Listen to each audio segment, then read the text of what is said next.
하겠습니다. 오늘은 욥기 41장 제목은 창조주 하나님으로 정해봤습니다. 우리 지난주에 40장 내용이 뭐였냐면 결국 고난은 정의의 문제라는 거예요. 정의. 즉 욥이 지금까지 제가 정의로운데, 제가 공의로운데 왜 하나님 저한테 이렇게 고난 주십니까? 다른 이유가 있는 겁니까? 하면서 이제 자기의 어떤 정의로움을 계속 끄집어냈거든요. 제 정의로 볼 때는 고난 당할 수 없다는 거예요. 죄로 인해서는. 그런데 이제 하나님은 이렇게 얘기하시는 거죠. 너가 정의가 무엇인지 아니? 너희가 생각하는 정의는 그냥 도덕적 원칙이나 그냥 인간의 형평성, 그러니까 공정하게 뭔가를 해주는 게 정의가 아니야. 정의는 실행할 수 있는 능력, 즉 선을 알고 선을 행하고 또 악이 있는 곳에 악을 제거할 수 있는 그런 능력이 정의야 라는 것이죠. 그러니까 우리는 뭐 선을 행할 수 있죠. 그렇지만 악을 제거할 수 있습니까? 우리가 죄를 제거할 수 있습니까? 없죠. 그러니까 욥이 저는 정의로운데요 말한다는 건 그거는 틀렸다는 거예요. 그 정의가 아니야. 그거는 그냥 반쪽짜리 정의야 라는 것이죠. 정의는 행하는 것까지가 정의다라고 하나님이 말씀하셨거든요. 그러면서 마지막에 사람이 통제할 수 없는 베헤못이라는 짐승을 이야기하십니다. 그러면서 하나님은 그 주권, 그리고 창조 질서, 그리고 능력, 요 자체, 하나님의 통치하는 것 자체가 정의라는 거예요. 그러니까 정의는 오직 하나님만이 행할 수 있는 것이죠. 오직 하나님만이 정의로운 것입니다. 왜? 우리는 행할 수 없으니까. 반쪽이죠, 반쪽. 우리는 질서를 정할 수 없으니까. 우리의 행함, 우리가 아는 것, 이거는 정의에 포함은 되지만 진짜 정의는 아닌 것이죠. 그러니까 100% 정의는 아닌 것이죠. 부족한 겁니다. 그래서 하나님은 그 정의 아니다 라고 하면서 베헤못 이야기를 했다는 거죠. 베헤못. 너희가 가능한 영역이 있지만 불가능한 영역도 있지 않느냐. 너희가 가능한 것만 하는 게 정의가 아니라 이 불가능한 것도 정의에 포함되는데 대표적으로 이 베헤못이라는 짐승 이야기예요. 그거 너희 통제할 수 없지 않느냐? 그래. 너희는 부족해. 너희는 능력적으로 완성되지 않았어. 너희는 불완전해 라는 것을 이제 깨닫게 하시는 거고, 오늘은 베헤못과 더불어 아니면 베헤못보다 더 위대하다고 해야 되나, 강력하다고 해야 되나, 다른 짐승 이야기를 하십니다. 네가 낚시로 리워야단을 끌어낼 수 있겠느냐? 리워야단이라는 짐승이 나와요. 혹자는 이게 공룡이 아니냐 이런 말도 합니다. 왜냐하면 나중에 보면 공룡 같거든요. 그 묘사하는 부분이. 그런데 40장 끝에는 베헤못을 이야기했는데 이거 하마 비슷한 짐승 같습니다. 하마는 아니에요. 하여튼 베헤못. 근데 이제 더 강력한 리워야단을 이야기합니다. 리워야단은요, 뭐 요한계시록이나 다른데 보면 존재를 해요. 용으로 용이라고 하는 하여튼 용 비슷하게 번역하는 게 리워야단인데 사탄을 의미하거든요. 근데 여기서는 진짜 그냥 리워야단이에요. 그러니까 사탄을 의미하는 리워야단. 네가 사탄을 끌어낼 수 있겠냐 이런 의미가 아니고 그냥 리워야단 그 자체입니다. 어떤 비유적인 표현하기보다는 리워야단을 이야기하십니다. 노끈으로 그 혀를 맬 수 있겠느냐? 밧줄로 그 코를 꿰 수 있겠느냐? 갈고리로 그 아가미를 갤 수 있겠느냐? 뭔가 아가미가 있는 거 보니까 약간 좀 물에 사는 짐승 같기도 한데 어쨌든 너 리워야단 잡을 수 있어? 그거 너 코에 밧줄 딱 꿰가지고 네가 걔 소처럼 몰 수 있어? 너 그거 사냥할 수 있어? 뭐 이렇게 얘기하는 거예요. 잡을 수 없다. 인간이 잡을 수 없는 짐승이 있다는 거죠. 그게 이제 리워야단. 즉 리워야단 앞에서는 인간의 어떤 기술, 지혜가 어떤 한계를 보인다는 거예요. 넘어설 수 없는 어떤 짐승이. 우리가 사람이 만물의 영장이라 하잖아요. 하나님도 사람을 하나님의 형상으로 창조했지만 그럼에도 불구하고 넘어설 수 없는 짐승들이 있다는 거죠. 그중에 으뜸이 리워야단이라는 짐승입니다. 그래서 리워야단이 어찌 너에게 간청하겠느냐. 즉 리워야단이 너의 어떤 가축처럼 돼가지고 애완견처럼 돼가지고 너한테 이렇게 하겠느냐? 너에게 말하겠느냐? 너는 그를 영원히 종으로 삼겠느냐? 불가능하다는 것이죠. 리워에다는 사람이 어떻게 할 수 있는 존재가 아니라는 거예요. 우리 힘의 한계를 이야기하는 것이죠.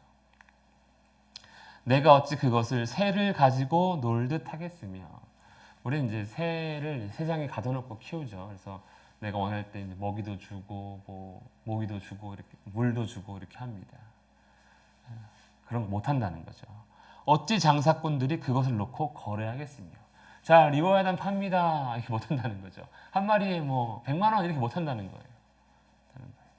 그 압도적인 힘 앞에 인간은 무능할 뿐이다. 즉, 리워야단의 어떤 우리의 이익, 어떤 유익, 어떤 재미, 이런 수단이 될 수 없다는 것이죠. 아무리 그게 강력하고 놀라운 짐승인데, 우리가 어떻게 할 수 없는, 거래할 수도 없고, 그것 때문에 어떤 유익을 누릴 수 없는 그러한 짐승 이야기를 하십니다. 우리가 말하는 해태나 용이나 이런 이묵이나 이런 상상 속의 동물이 아닌 것 같아요. 실제 존재했던, 지금은 존재하지 않지만 당시에는 존재했던 짐승이 리워야단인 것 같습니다. 내가 능히 많은 창으로 그 가죽을 찌르거나 작사를 그 머리에 꽂을 수 있겠느냐? 이길 수 없다는 거죠. 아무리 강력한 무게를 가지고 가도 이길 수 없다는 거예요. 오히려 그것을 한번 상대해 보면 다시는 싸울 생각을 못한다. 리워야단은 사람이 어떤 것을 동원하더라도 이길 수 없는 존재가 리워야단인데, 그 앞에 우리는 절대적으로 부족하다는 것이죠. 참으로 잡으려는 그의 희망은 헛된 것이니라. 불가능에 도전한다. 이것이 어찌 보면 이제 사람의 어떤 멋있는 모습 아닙니까? 맨손으로 암벽을 막 올라간다든가, 우주에 비행기, 우주선을 쏘아 올린다든가, 심해 잠수정을 내려보낸다든가, 우리는 불가능한 것을 마치 노력하고 힘을 내면 할 수 있을 것처럼 하는데, 그런 거 다 헛된 거라, 헛된 거. 리워야단 잡으려는 거, 이런 거 헛된 거다. 그 외에 똑같겠죠? 우리가 아무리 우리가 지혜롭고 기술을 발전해도 결국에는 죽잖아요. 죽음 이길 수 없고, 죄 이길 수 없고, 질병 이길 수 없고, 맨날 아파야 하면 아프고 이런 거 아닙니까? 리워야단을 보더라도 너희는 헛된 소망만 갖고 있는 것 같아. 그런 것이죠. 또 우리가 이런 희망을 품는다는 것은 어떤 의미입니까? 바로 이거죠. 내가 나를 믿는 거. 나 열심히 하면 할 수 있어. 내가 노력을 안 해서 그렇지, 리워야단, 제가 아무리 강력하다 해도 내가 함정 파서 잡을 수 있다니까, 이렇게 한다는 건 뭡니까? 나를 믿는 거예요. 그거는요. 나. 하나님 믿는 게 아니죠. 다른 거 믿는 게 아니죠. 내가 나를 믿는 거. 그러니까 스스로를 믿고 있는 그런 거. 이게 한계죠. 우리의 한계. 내가 나를 아무리 열심히 믿어도, 잘 믿어도 내가 부족하잖아요. 내가 나이가 들어가고 힘도 줄어들고, 그렇죠? 깜빡깜빡하고, 그런 헛된 거 꿈꾸고 있다. 리워야단을 봐라. 너희가 생각하는 그 모든 것 다 헛된 거야 라는 것이죠. 그래서 이렇게 하나님 쭉 리워야단 얘기하시다가 갑자기 10절 끝에 보면, 누가 내게 감히 대항할 수 있겠느냐. 요 한마디를 하시려고 리워야단 이야기를 하시는 거예요. 즉, 피조물인 리워야단도 감당 못하면서, 그 앞에 한없이 작은 존재로 있으면서, 하물며 리워야단을 창조한 나는 어떻게 나한테는 그렇게 잘 덤비냐 이거죠. 맞죠? 우리 하나님한테 엄청 잘 덤비죠.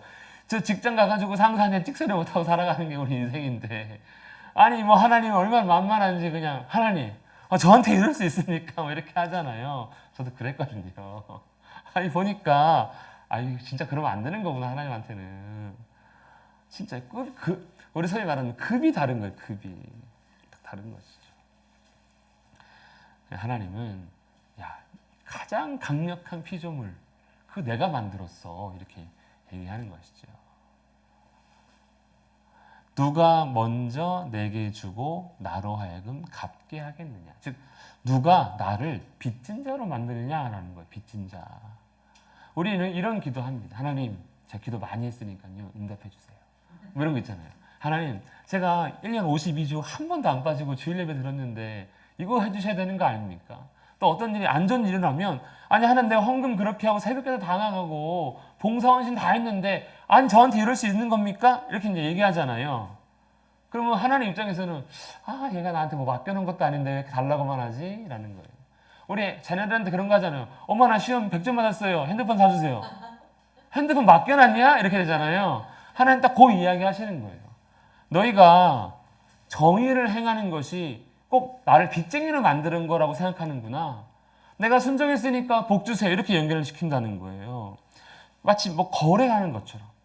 하나님 믿는 게 아니라 하나님 내가 이거 했으니까 이거 해주는 겁니다. 너희가 행하는 그 어떤 것이 나한테 유익이 된다고. 너희는 나를 빚쟁이로 만드는 것처럼 얘기하느냐.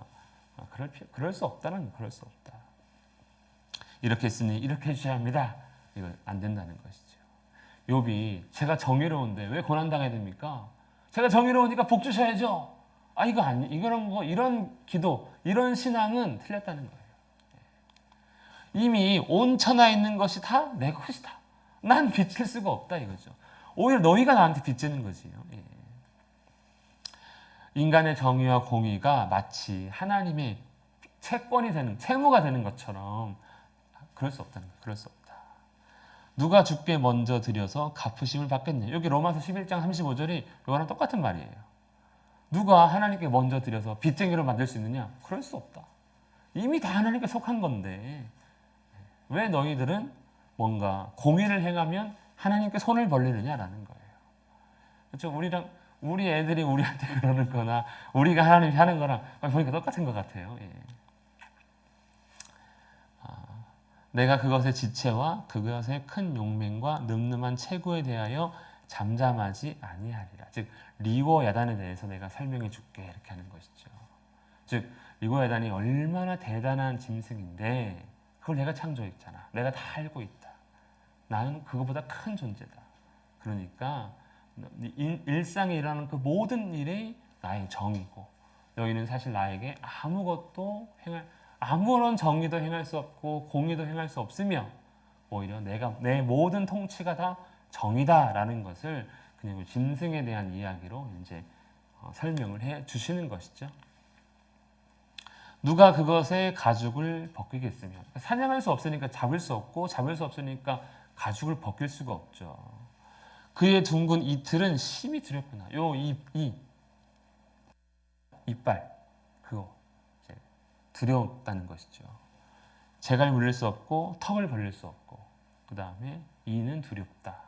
범접할 수 없는 존재로 내가 만들었다는 것이죠. 그러니까 리오에단도 범접할 수 없는데 하물며 나한테는 왜 그러느냐 이런 거죠. 그의 질비한 비늘은 그의 자랑이거라다.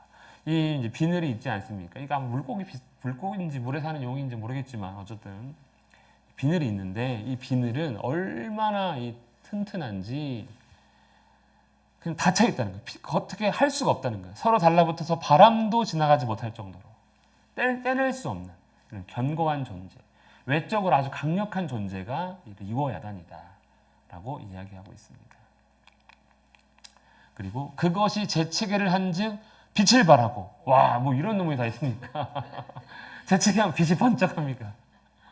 그의 눈은 새벽의 눈꺼풀 빛 같으며 그러니까 눈이 아주 초롱초롱해가지고 새벽에 떠오르는 빛 같다는 거예요. 새벽빛. 이게 대단한 위험이 있는 거죠. 빛이 번쩍하고 아주 그냥 맑은 안광을 갖고 있는 그러한 존재. 어떤 위험이 있는 것이죠. 그리고 이제 우리 왜 용 같다고 하냐면 이제 입에서는 불이 나와요. 불꽃도 튀고 콧구멍에서는 연기가 나오고 우리 영화 이런 거 보면은 왜 공룡이 불 나오고 코에서 연기 쫙 나오지 않습니까? 예. 마치 갈대를 태울 때 솥이 끓는 것과 같구나. 그의 입김은 숯불을 지피며 그의 입은 불길을 뿜는구나. 약간 용과 같은 물에 사는데 용과 같은 괴물. 아까 보면은 뭐 이렇게 물에 사는 것처럼 아가미도 있잖아요. 그런데 불을 뿜어요. 근데 희한하죠 진짜. 그러니까 어떻게 할 수 없는 거죠. 아니 불을 가만 사로잡아 놔도 그냥 불을 뿜는데 이거 잡을 수가 없는 거죠.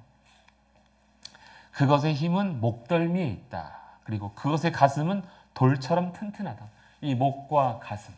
즉 생명을 상징하는 거잖아요. 우리 목, 우리 가슴, 여기 이제 우리가 어떤 가장 중요한 부분 아닙니까? 그래서 우리가 뭐 이제 우리 어떤 그 뭡니까? 방탄조끼 하면은 몸에 입죠. 딴 데는 안 입어도. 그다음에 헬멧을 쓰죠.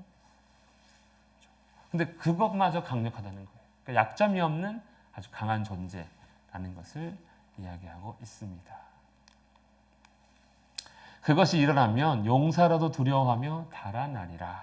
즉 리워하던 앞에서는 용기도 의미가 없다는 거예요. 용기 내지 말라는 거예요. 나 할 수 있어. 리워하던 나 죽으면 죽지 뭐 하고 이런 용기 내지 말라는 거예요. 그 의미 없다. 의미 없다.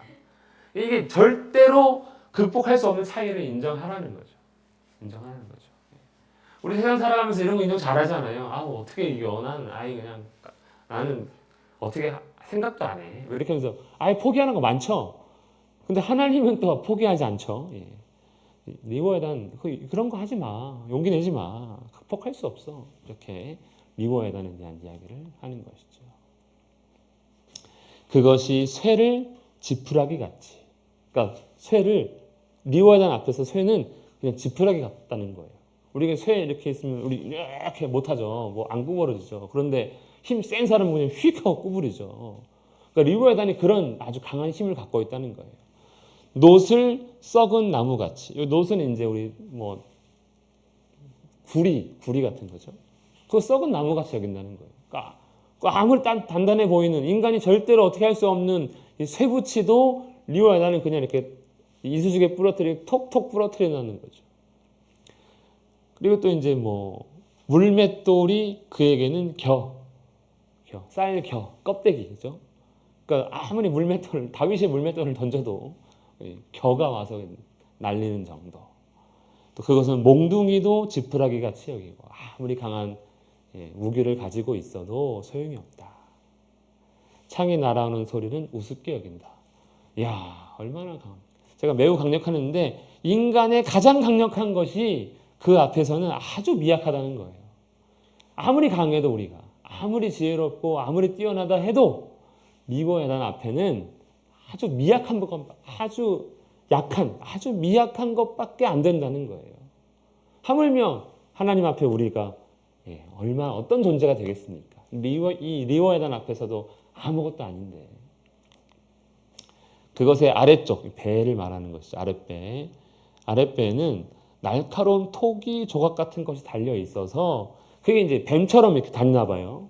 그러니까 이 날카로운 배가 땅을 촥 끌고 다니면 바닥이 아주 그냥 막 그 돌이 이렇게 탁탁 쳐가지고 바닥이 막 깨지듯이. 왜 우리 길거리 가다 보면 아스팔트가 막 깨져 있는 구간 있잖아요. 막 무거운 화물차가 다녀가지고. 근데 얘는 한 번만 다녀도 그냥 바닥에 막 깨져 있듯이 자국이 남다는 거예요. 그러니까 이 아랫배마저도 강한.